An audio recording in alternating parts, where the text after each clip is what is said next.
خب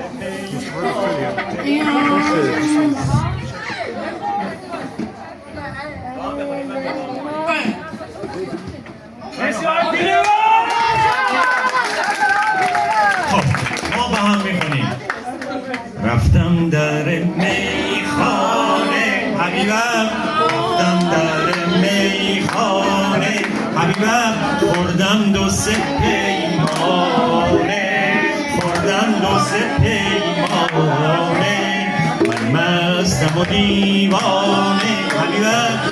من مستم و دیوانه حبیبم، ما را که برد خانه،